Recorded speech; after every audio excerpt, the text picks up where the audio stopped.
sudah merencanakan bahwa dia ingin memergokin istrinya sendiri.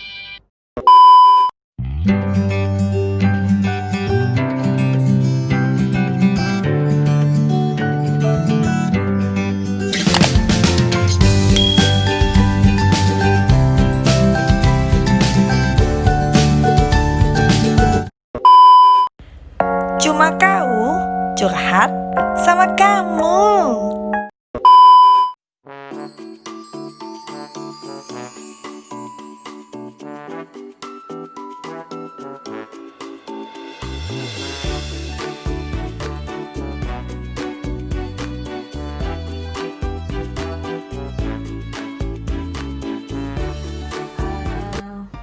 Assalamualaikum warahmatullahi wabarakatuh. Sana Nina, welcome to my channel di dunia Nina, bukan Nina Bobo.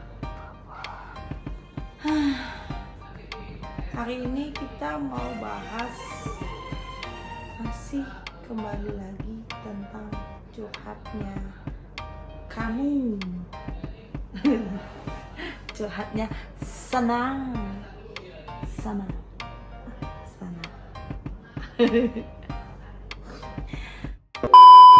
Oke. Seperti Jumat kemarin udah cerita tentang suami yang berselingkuh dengan adiknya sendiri. Malam ini aku mau cerita lagi.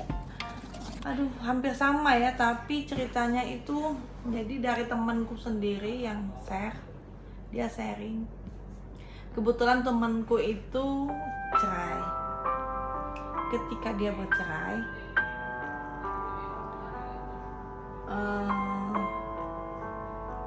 ketika mengurus di pengadilan agama, dia ketemu sama laki-laki yang juga sedang dalam proses perceraian.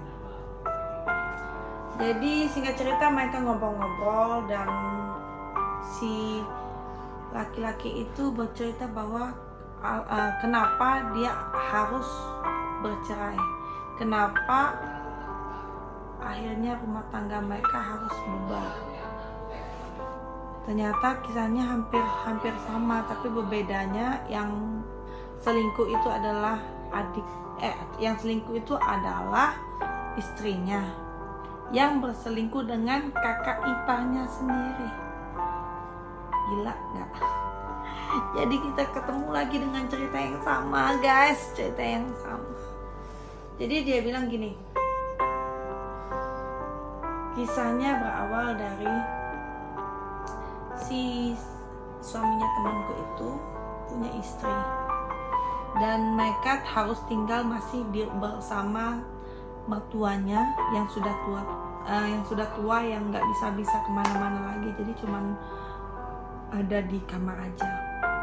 Di dalam rumah tersebut ada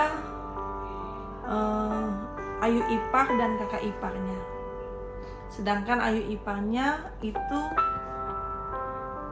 bekerja di luar negeri. Hanya ada kakak iparnya di rumah itu, mertua dan dia berdua.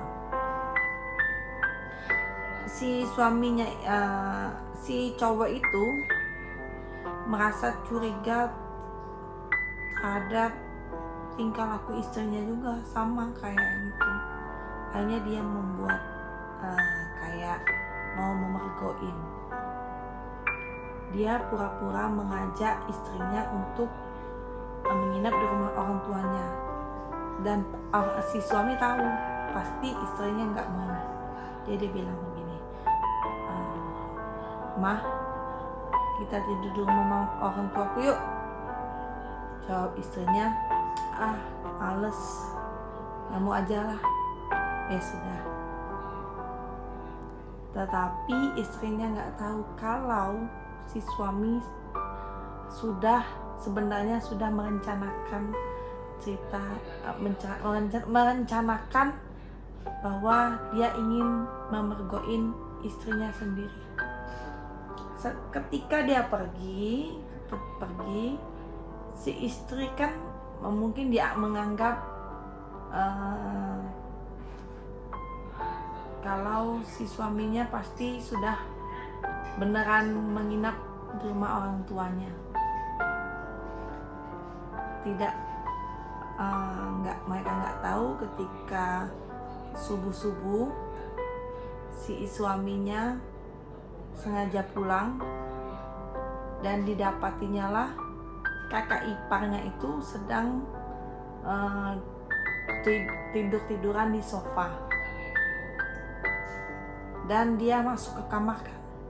Masuk ke kamar, si istri nggak ada di tempat tidur tetapi sedang mandi sambil nyanyi-nyanyi di dalam kamar mandi. Diceknya lah tempat tidurnya, dan saat itu dia langsung bersedih karena lihatnya ada bekas noda di bantal di tempat tidur. Dan dia langsung marah, "Mah, sini," kayak itu dia bilang, "kamu sudah berbuat zina ya sama di belakang aku." Si istrinya langsung bilang, nggak ada," sambil dikibas-kibasinya ke arah tempat tidur dia kan habis mandi, biar si jejak sperma itu hilang kan, maksudnya kayak gitu. Akhirnya si cowok tadi menceraikannya saat itu juga, talak 3, karena dia merasa dibohongi. Tetapi sayangnya dia tidak memergokin secara langsung, hanya ketika setelah selesai mereka berzina. Si cowok itu menemuin orang tua mertuanya untuk memberitahu bahwa si istrinya sudah berselingkuh, tetapi karena orang tuanya itu sudah tua renta, dia tidak bisa berjalan lagi, dia tidak percaya. Akhirnya si suaminya itu mencari ide untuk gimana caranya supaya si istri mau mengaku. Dan akhirnya ketika dia balik ke rumah orang tuanya dan dia menelpon istrinya, dan istrinya mau, akhirnya dibujuknya untuk mengaku dan direkamnya. Kalau akhirnya si istri mau mengakui bahwa memang benar saat itu dia sudah berzina dan sudah berselingkuh dengan kakak iparnya, dan itu tidak terjadi satu kali.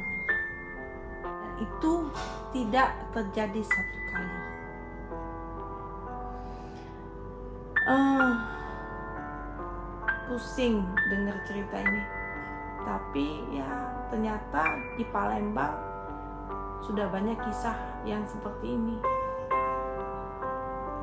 Hikmah yang sisi positif yang harus kita ambil dari cerita ini, artinya kalau bisa di dalam satu rumah itu jangan ada 2 keluarga, apalagi harus tinggal sama ipar, nggak baik. Apalagi kalau mereka tinggal dan salah satu suami atau istrinya sedang bekerja, itu kalau bisa dihindari. Dan singkat ceritanya, akhirnya si cowok tadi menceraikan si istrinya yang sudah berselingkuh, tetapi dikarenakan si suaminya malu, dia menceraikan tidak dengan alasan bahwa si istri selingkuh. Dia berbesar hati, tetapi ternyata Allah sudah membuat skenario ini supaya mereka si cowok yang sudah dikhianati tadi bisa bertemu sama temanku yang ada di pengadilan tadi, yang sama-sama sedang mengurus perceraian. Di sini tidak ada diskusi solusi atau apa, dikarenakan si cowok itu sekarang sudah berbahagia dengan temanku sendiri yang sudah menikah dengan dia, begitu. Tapi tapi aku nggak bisa kasih tahu namanya siapa. Semoga aku doain kamu bahagia, cepat mendapat momongan, dan semoga tidak ada lagi kesedihan lagi.